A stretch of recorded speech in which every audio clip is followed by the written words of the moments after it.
This is very tricky actually. Opportunity, I would say, जितने alphabets हैं opportunity में, उतना ही ये कॉम्प्लेक्स एक सिनेरियो बनता है तो आपको कामयाबी मिलती है। हार्ड वर्क, यस, लेकिन हार्ड वर्क तो देखिए, जो बलूचिस्तान के रेगिस्तान में जो मजदूरी कर रहा है, या जो अफ्रीका के जंगलों में बकरियां चरा रहा है, वो भी बहुत हार्ड वर्क कर रहा है, लेकिन उसे कामयाबी नहीं मिलेगी। इसी तरीके से और बहुत सारी चीजें हैं जिसके ऊपर आपकी कामयाबी डिपेंड करती है। शख्स के लिए कामयाबी का एक माने भी मुख्तलिफ है, लेकिन जो चीजें हैं जो हमारे सामने आती हैं वो कैसे मुख्तलिफ होती रहती हैं। मसलन मैं आपको अपना, और फिर जिस तरह से टेक्नोलॉजी ने अपॉर्चुनिटीज को क्रिएट किया है, सो हमने जो डिफरेंट, जो अगर हम स्टोरीज को देखें या चीजें देखें अपने सामने बदलते हुए, सो अपॉर्चुनिटीज आपको मिलती हैं, लेकिन अपॉर्चुनिटीज बड़ी डिफरेंट शेप में मिलती हैं। लिहाजा अपॉर्चुनिटी को पहले तो तलाश करना, फिर उसको अवेल करना, और फिर एक चीज है जिसको हम कहते हैं किस्मत। किस्मत अच्छी हो तो ये भी बड़ी इंपॉर्टेंट है कि वो अपॉर्चुनिटी जो है वो आप उसको अवेल कर सके। मसलन मुझे बहुत अपॉर्चुनिटी मिली। I was lucky that I was born in a family that was established actually before partition. जो साहब बैठे हैं, इनका हमारा एक बहुत पुराना हमारा ताल्लुक रहा, बहुत फैमिली का बहुत ही गहरा ताल्लुक रहा, but my family was very establish. So मैं जब गवर्नमेंट कॉलेज में गया 93 में, तो मेरे जो ताया थे वो पंजाब के गवर्नर बन गए उस वक्त। तो मैं जब गवर्नमेंट कॉलेज में पढ़ रहा था तो मैं गवर्नर हाउस रहता था। अब जब गवर्नर हाउस आप रहते हो तो बहुत सारी चीजें जो है वो आपको मौका मिलता है देखने का, समझने का, और उसमें उसको यूज करने का। लेकिन ये अपॉर्चुनिटीज जो थी वो सिर्फ मेरे लिए नहीं थी, मेरे बाकी फैमिली मेंबर्स के लिए भी थी, मेरे बहुत सारे और लोगों के लिए भी थी। बट उन अपॉर्चुनिटीज को मैं यूज कर पाया और बहुत सारे और लोग यूज नहीं कर पाए। तो वजह क्या बनी? शायद कई जगहों के ऊपर आपको हार्डवर्क आपकी अपॉर्चुनिटी में चाहिए होता है। बाज दफा आपको कॉन्टेक्ट बनाने आने चाहिए। बाज दफा आपको जो किस्मत की देवी है वो आपके ऊपर मेहरबान होनी चाहिए, और ये सारी चीजें मिलकर आपकी कामयाबी जो है उसका। और फिर डिटर्मिनेशन। कोई बंदा मैंने ये नहीं देखा जो रोजाना अपना कैरियर चेंज करे, जो रोजाना कहे कि नहीं मुझे ये चीज पसंद नहीं आई, उसको छोड़ी दूसरी को ले गया।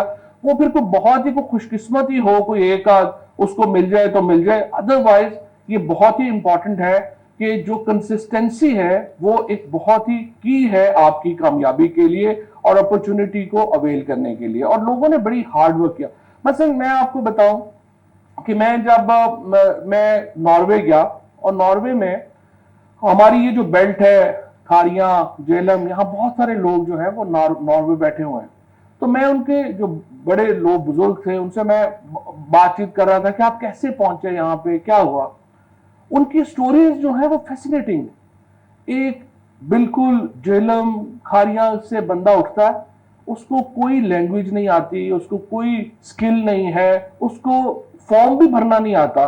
वो यहां से उठता है, वो बहरी जहाज में बैठता है, शिप लेकर के वो एक ऐसी बंदरगाह पे उतरता है जहां पे उसका कोई वाकफ नहीं है।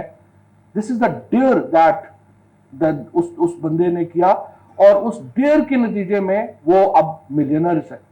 वहां पे सारे जो मिलियनर्स बैठे हुए हैं उनकी आप स्टोरीज सुने पीछे चल के, वो बड़ी अजीब स्टोरीज हैं। वो बंदे मुझे बता रहे थे कि बेटा जब मैं यहाँ पे आया था तो एक ही हमारे पास जो कमरा था, और इस कमरे में 30 लोग जो हैं वो हम रह रहे थे। और सारे लोग जो है हमारे यहाँ नॉर्वे में बहुत सख्त सर्दी होती थी, वॉशरूम कोई साथ था नहीं, तो सुबह सुबह लाइन लगती थी, तो ये सारे जो है वो खड़े होते थे कि लाइन में अब हमारी बारी आ जाए। तो इस तरह से उन्होंने अपने कैरियर जो है वो शुरू किए। यहां पर हार्डवर्क, डिटर्मिनेशन और डेयर ने उनको अपॉर्चुनिटी दी। लेकिन बहुत सारे हवालों में आपको मसलन इसी तरह से जो चीजें बदलती हैं, जैसे जैसे मसलन मेरे जो नाना थे, वो हम लोगों को हम लोग सारे जो ज्यादातर जो जेहलम के लोग हैं, हम लोग ट्रेडिशनली फौज में हैं, और मेरे जो ग्रेट ग्रैंडफादर थे वो भी ब्रिटिश आर्मी में थे। तो हम लोगों को, जो जेहलम के लोगों को जमीनें जो मिली हैं वो डिस्ट्रिक्ट्स में मिली, मिटगुमरी में मिली, फैसलाबाद में, और हमारी जमीन मिटगुमरी में थी। अब वो मुझे बताते हैं, जो मेरे मामू है, वो he is like 74 years old. तो वो मुझे क्या कहानी सुनाते हैं कि वो कैसे ट्रैवल कैसे करते थे। वो कहते थे कि हम सुबह अपना जो हमारा घोड़ा है वो उस पर बैठते थे, उस पर बैठ के हम 13 मील दूर आरफ वाला जाते थे, वहां पे हम बस लेते थे, बस से वो ट्रेन पे जाते थे, और ट्रेन से फिर 2 दिन लगा के वो लाहौर पहुंचती थी, और लाहौर के बाद वो आगे फिर जो है वो जेलम वापस पहुंचते थे। तो ये पूरा 1 हफ्ते का स्पेक्ट्रम था जो वो तय करते थे। अब उनकी जिंदगी में जो अपॉर्चुनिटीज बनी, उनकी जिंदगी में जो चेंजेस आई, वो हैरान कौन है। मतलब आप देखिए कि एक ऐसी जनरेशन, जो जनरेशनल चेंज, हम लोगों ने भी बहुत ज्यादा तब्दीली देखी है। अगर हम पिछले 2-3 सालों में, 4 सालों में या 10 सालों में देखें, SMS आके खत्म हो गया है, टेलेक्स आके खत्म हो गई है, फैक्स आके खत्म हो गई है, लेकिन जो टेक्नोलॉजिकल रेवोल्यूशन 60, 70, 80, 75 और 75 साल के लोगों ने अपनी जिंदगियों में देखा है, वो फिनोमिनल है। इस फिनोमिनल टेक्नोलॉजी की रेवोल्यूशन ने बहुत बड़ी अपॉर्चुनिटीज भी क्रिएट की हैं, और उसमें अपने मसाइल भी पैदा किए हैं।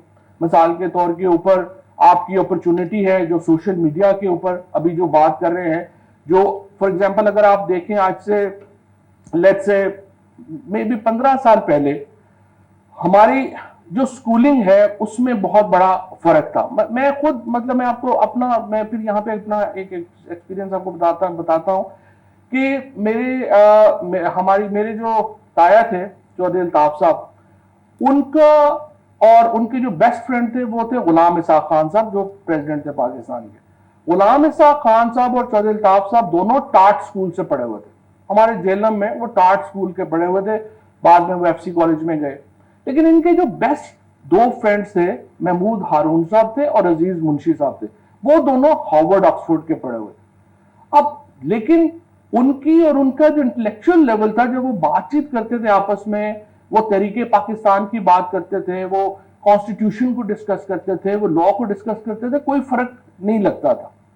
लेकिन बाद में जब मैं देखता हूं कि अब जो अपॉर्चुनिटीज है वो हमारे गांव के बच्चों के लिए बड़ी उस लिहाज से कम हो गई जो कि आप एलीट स्कूल में पढ़ने वाले बच्चों के लिए हैं। सो एक जनरेशनल गैप पैदा हो गया। लेकिन दूसरी तरफ क्या हुआ, फॉर एग्जाम्पल खान एकेडमी आ गई। अब में से बहुत सारे लोगों ने उसको वेबसाइट के ऊपर जाके खोल के देखा होगा। अब खान एकेडमी ने आके किया है कि उसने अपॉर्चुनिटी लेवल कर दी, अगर एलीट बच्चों के लिए और जो आम घरों के बच्चे थे उनके लिए। और एक ऐसा हमने एजुकेशन सिस्टम क्रिएट किया या क्रिएट कर सकते हैं जो कि दोनों तबकात को एक बराबर अपॉर्चुनिटी जो है वो दे सकता है। ये टेक्नोलॉजी ने हमारे लिए कर दिया। अब सवाल ये पैदा होता है कि पाकिस्तान में जो यूथ है उसके लिए क्या अपॉर्चुनिटीज है। पाकिस्तान का बहुत बड़ा एक मुल्क है, 220 मिलियन पीपल, यहाँ पे एक इतना बड़ी आबादी का यहाँ पे मास है, एक बहुत बड़ा स्केल है। और ऊपर अपॉर्चुनिटीज इसलिए ज्यादा है कि लोगों को जो असल जो यहाँ पे फर्क आएगा आगे, वो ये आएगा कि हमारी जो लीडरशिप है और हमारी जो आगे है वो टेक्नोलॉजी से कितना अवेयर है। और टेक्नोलॉजी का बहुत बड़ा प्रॉब्लम है हमारे यहाँ। फॉर एग्जाम्पल मैं आपको बताऊं कि हमारे यहाँ ब्यूरोक्रेसी जो है वो तो जरा हर काम यहाँ से शुरू करती है, ये तो हो ही नहीं सकता। कोई भी काम करेंगे वो नहीं सही है, हो ही नहीं सकता। मसलन मुझे बड़ा अच्छी तरह याद है कि यहाँ पे यूसुफ रजा गिलानी साहब प्राइम मिनिस्टर थे, तो ये जो प्राइम मिनिस्टर सेक्रेटेरिएट है इसमें वाईफाई नहीं था। तो मैंने जो वहां पे कहा कि यहाँ वाईफाई होना चाहिए, तो दोनों ने, जो हमारे इंटेलिजेंस इदारे हैं, उनकी रिपोर्ट आ गई कि नहीं वाईफाई जो है वो बड़ी सिक्योरिटी लैप्स हो जाएगा। तो वहां पे जो प्राइम मिनिस्टर सेक्रेटेरिएट है उसमें तकरीबन 8 साल वाईफाई नहीं लग सका, इसलिए कि उन्होंने कहा कि जी यहाँ पे बहुत बड़ा सिक्योरिटी लैप्स हो जाएगा, तो आप वहां पे वाईफाई नहीं लगाएंगे। अब आप अगर जो हमारी लीडरशिप है, अगर आप टेक्नोलॉजी से अवेयर नहीं है, अगर आपको फ्यूचर चैलेंजेस का इल्म नहीं है तो उसके नतीजे में क्या होगा कि आपकी जो पूरी की पूरी पॉलिसीज हैं वो नीचे जाना शुरू हो जाएंगी और आप उसको कर नहीं पाएंगे। मतलब अभी अगर आप देखिए हमारे यहाँ बहुत एक हमारा एक चैलेंज है कि हमारे यहाँ बिजली एक्सेस में है और हमारी डिस्ट्रीब्यूशन जो है वो नहीं है। हमारी रोज बिजली जल जाती है, खंबा जो है उसमें जो तार है वो जल जाती है, ट्रांसफार्मर नहीं है। लेकिन अब हम इसके ऊपर $40 बिलियन खर्च करें और पूरी ट्रांसमिशन लाइन जो है वो नहीं बनाएं, या हम वेट करें और देखें कि ये जो नई टेक्नोलॉजी रेवोल्यूशन आ रही है डिस्ट्रीब्यूशन की, ये जिस तरह से लिथियम आयन बैटरीज आ रही हैं, ये कैसे इसको जो है वो चेंज करेंगी। इस वक्त दुनिया में मिसाल के तौर के ऊपर मैं यहां पे आपको बताना चाहता हूं कि सेमीकंडक्टर्स का एक बहरान है। तमाम गाड़ियां, हमारी हमारी सारी चीजें जो हैं वो इस वक्त जो है वो डिले हो रही हैं क्योंकि सेमीकंडक्टर्स नहीं है। और पाकिस्तान में जो चाइना और यूएसए की जो एक चल रहा है इस वक्त कोल्ड वॉर, उसमें जो चाइना है उसको सेमीकंडक्टर्स चाहिए क्योंकि अमेरिका ने उसको सेमीकंडक्टर देने से इनकार कर दिया है। सो हमें उन्हें 1 लाख इंजीनियर चाहिए जो कि चाइना के लिए सेमीकंडक्टर्स डिजाइन कर सके। अब हमारे पास 1 लाख, एक तरफ हमारे पास जॉब्स नहीं है, जॉब अपॉर्चुनिटी नहीं मिल रही, दूसरी तरफ हमारे पास स्किल नहीं है। ये गैप जो फिल करना है, यही असल किसी भी जो गवर्नमेंट की जो कामयाबी होगी बड़ी, वो ये कामयाबी होगी कि हम ये जो स्किल का गैप है इसको हम कैसे जो है वो फिल कर सकें और इसको हम कैसे जो है वो आगे अपने बढ़ा सकें, अपनी एजुकेशन में इसको ला सकें और उसको हम कैसे जो है वो आगे कन्वर्ट कर सकते हैं। दूसरी इंपॉर्टेंट बात यह है कि पाकिस्तान जो है यहाँ पे बहुत बड़ी पॉपुलेशन जो है 60% पॉपुलेशन जो है वो तो 25 साल से नीचे की पॉपुलेशन है। अब इस पॉपुलेशन को हमने जो अपॉर्चुनिटीज देनी है वो लाजमी तौर के ऊपर टेक्नोलॉजी के इर्द गिर्द रिवॉल्व करेंगी। अगर ये टेक्नोलॉजी के इर्द गिर्द रिवॉल्व नहीं करेंगी तो फिर इसका मतलब यह है कि वो जो हमारे बच्चे हैं वो कभी भी फर्स्ट वर्ल्ड के साथ जो है वो compete नहीं कर पाएंगे। सो मेरी नजर में जो अगला डिफरेंस होगा पाकिस्तान का भी और थर्ड वर्ल्ड का और फर्स्ट वर्ल्ड का भी, वो सिर्फ एक ही डिफरेंस होगा कि हमारी जो लीडरशिप्स है, जो पाकिस्तान की या जिस मुल्क की भी लीडरशिप्स है, वो टेक्नोलॉजी से कितनी अवेयर है, वो फ्यूचर टेक्नोलॉजीज को किस तरह से एवेल्युएट कर सकती हैं और कैसे इंप्लीमेंट कर सकती हैं। यही एक बुनियादी फर्क रहेगा थर्ड वर्ल्ड में और फर्स्ट वर्ल्ड में।